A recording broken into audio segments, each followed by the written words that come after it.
Have you ever wondered if your fresh groceries are staying as safe and delicious as possible in your refrigerator?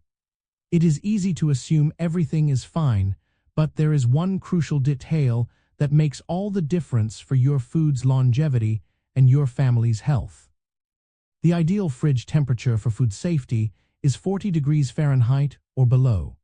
To be even more precise, many experts recommend keeping your refrigerator between 35 and 38 degrees Fahrenheit, with 37 degrees often cited as the sweet spot.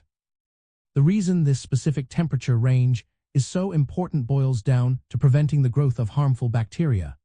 Bacteria thrive in what is known as the food danger zone, which is between 40 and 140 degrees Fahrenheit.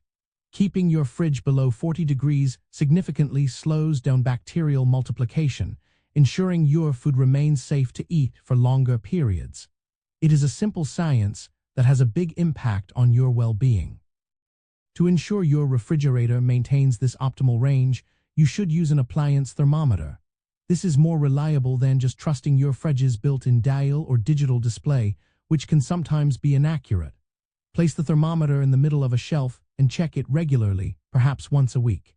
If you find the temperature is too high, adjust your fridge's thermostat down slightly and recheck in a few hours.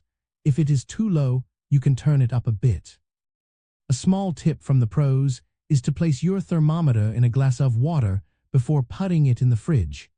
This helps give you a more accurate reading of your food's actual temperature rather than just the air temperature.